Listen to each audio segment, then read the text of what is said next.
təcrübəyə ehtiyac yoxdur. Dillərimiz də çox bir-birinə bənzəyir. Təbii ki, tələffuzda bir qədər fərq var, amma prinsipcə hər şey anlaşılır. Çox böyük tarixi əlaqələrimiz bizi birləşdirir və Özbəkistanla münasibətlərin inkişafı bizim üçün prioritet məsələlər. Yenə də hörmətli prezident Müziyevlə birlikdə biz o fabrikanı ziyarət etmişdik. Bir çox iqtisadi sənaye layihələri icra edilir.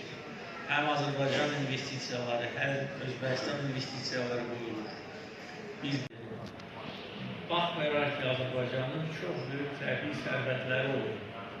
Və uzun illərdən bəri onlardan heç biri, yəni sözün əsl mənasında Azərbaycan xalqının inkişafına, Azərbaycan o vaxt müstəqil olmayan Respublikasının inkişafına hiçbiri, yani hiçbir olmuyor. Biz daha çok verirdik, Ümumi İttifak bütçesine mənki alırdık. Özəli 2 respublik var. Biz verirdik, iş almırdık. Bizdən neft aparılırdı, Sumqayıt şəhəri deməli ekoloji fəlakətə çevrilmişdir.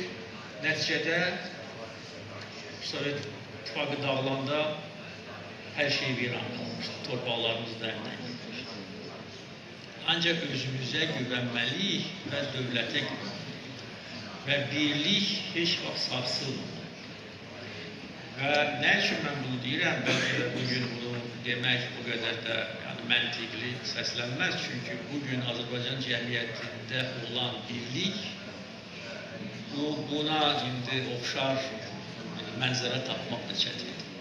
Çünkü bu ürəkdən gələn, insanların zihnindən gələn, birləşən, belə ki, bir çay birləşir bir yerə, bax budur. Həm qəlb, həm necə deyərlər, fikir olarak. Amma biz gələcəyə baxmalıyız. Dünya dəyişir, bu barədə də danışmışıq. Yeni təhdidlər ortaya çıxır, yeni təhribatlar. Əgər kimsə fikirləşir ki, bizi istəməyən qüvvələr bizdən əl çəkəcək, olmayacaq. Öz hüquqlarımızı qorumaq üçün, mübarizə öz milli kimliyimizi qorumaq üçün, öz müstəqilliyimizi öz əlimizdə saxlamaq üçün. Bir çox misallar var ki, bəzi ölkələr, onların rəhbərləri kiminsə qanadının altına sığınırlar və hesab edirlər ki, onları qoruyacaq. Amma nəticə itibarilə onunla böyük oyunların vurmalı. Bizim xalqımız həm işğal görür, həm dağıntılar görür, həm zəfər görür, həm də bugün bu bərpa və dirçəliş dövrünü həm görür, həm də bunun iştirakçısıdır. Ona görə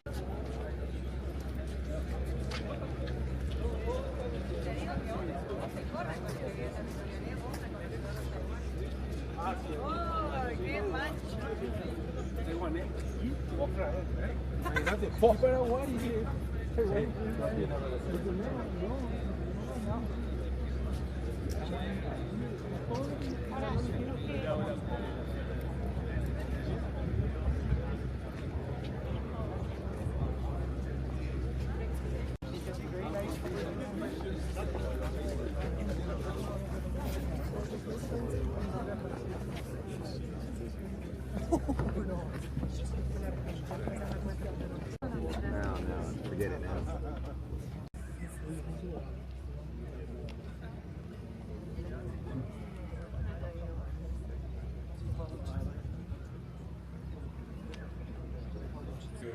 Заинтересован, что в регионе был мир и сотрудничество, не позволили вовлечь нас в геополитические интриги, не позволили никому из внешних игроков использовать нас в своих целях, либо против другого, либо непонятно против кого. Теперь, думаю, то же самое предстоит сделать и нашим соседям, причем не на сказках, а арену геополитической борьбы. Во всяком случае, этот перекос был, естественно, инспирирован политическими действиями, попытками переманивания. Вот от этого надо уходить всем.